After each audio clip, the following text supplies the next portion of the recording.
Hello friends, welcome to Jeevanya's kitchen. Friends, இன்றைக்கி நம்ம பலாப்பழத்தை வச்சு ரொம்ப சாஃப்டாக பஞ்சு மாதிரி பணியாரம் எப்படி செய்கிறதுன்னு பார்க்க போகிறோம். சாப்பிட்றதுக்கு நல்ல இனிப்பாக ரொம்ப டேஸ்ட்டாக இருக்குங்க.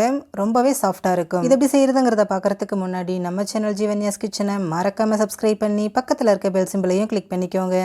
நம்ம இன்றைக்கி பழப்பழத்தை வச்சு தான் இந்த பணியாரம் செய்ய போகிறோம். அதுக்கு 10 பீஸ் பழப்பழம் எடுத்துருக்கிறேன். நல்லா பழுத்த பழமாக எடுத்துக்கோங்க. எடுத்துகிட்டு அதில் இருக்கக்கூடிய அந்த விதையை நீக்கிடுங்க. நீக்கினதுக்கப்புறமா இதை கொஞ்சம் சின்ன பீசஸாக கட் பண்ணி எடுத்துக்கோங்க. பாருங்கள், இந்த மாதிரி கட் பண்ணிவிட்டு இதை அப்படியே ஒரு மிக்சர் ஜாரில் சேர்த்துருங்க. சேர்த்துட்டு நல்லா நைஸாக ஸ்மூத்தாக இதை அரைச்சி எடுத்துக்கோங்க. கொஞ்சம் கூட கட்டிகள் இருக்கக்கூடாது. அரைச்சதை அப்படியே ஒரு பவுலில் சேர்த்துக்கோங்க.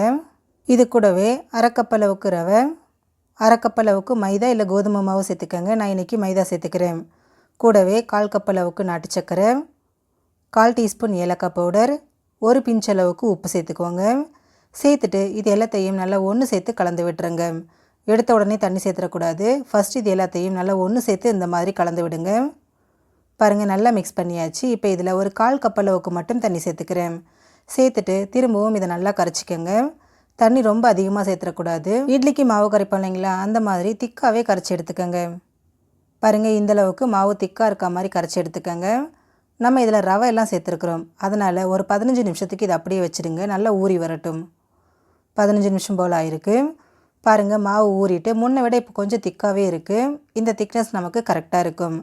இப்போ இதில் ஒரு பிஞ்ச் அளவுக்கு பேக்கிங் சோடா சேர்த்துக்கிறேன். இது ஆப்ஷனல் தான், விருப்பம் இல்லைன்னா ஸ்கிப் பண்ணிக்கோங்க. சேர்த்துட்டு திரும்பவும் ஒரு தடவை இதை நல்லா இந்த மாதிரி கலந்து விட்டுருங்க.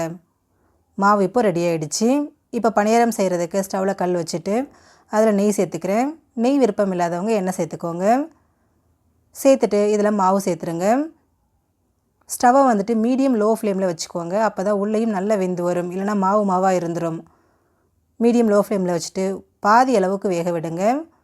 பாருங்கள், இந்த அளவுக்கு வெந்ததுக்கப்புறமா இதை அப்படியே இன்னொரு பக்கத்துக்கு திருப்பி போட்டுருங்க. இதே மாதிரி பலாப்பழத்தை வச்சு நம்ம சேனலில் நிறைய ரெசிபிஸ் அப்லோடு பண்ணியிருக்கிறேன். லிங்க் டிஸ்கிரிப்ஷன் பாக்ஸில் கொடுக்குறேன். தேவைப்படும் போது மறக்காமல் செக் பண்ணி பாருங்கள். பாருங்கள், திருப்பும்போது கொஞ்சம் கூட ஒட்டாமல் நல்லா அழகாக திருப்ப வருது. அப்பப்போ இந்த மாதிரி திருப்பி விட்டு நல்லா செவக்கிற வரைக்கும் வேக விடுங்க. அவ்வளோதான். பாருங்கள், எல்லா பக்கமும் நல்லா வெந்துட்டு ஒன்று போல் நிறம் மாதிரி செவந்து வந்திருக்கு. இந்தளவுக்கு வெந்தால் சரியாக இருக்கும். இப்போ இதை நம்ம எடுத்துடலாம். பாருங்கள், எவ்வளோ சூப்பராக வந்திருக்குன்னு. ரொம்ப சிம்பிளான முறையில் பழா பணியாரம் ரெடி ஆகிடுச்சு. ஃப்ரெண்ட்ஸ், நீங்களும் இந்த ரெசிபியை ட்ரை பண்ணி பாருங்கள். ட்ரை பண்ணி பார்த்துட்டு உங்களோட எக்ஸ்பீரியன்ஸை மறக்காமல் கமெண்ட் பாக்ஸில் கமெண்ட் பண்ணுங்கள். வீடியோக்கு ஒரு லைக் கொடுத்துட்டு உங்கள் ஃப்ரெண்ட்ஸ் அண்ட் ஃபேமிலி மெம்பர்ஸோட இந்த வீடியோவை ஷேர் பண்ணுங்கள்.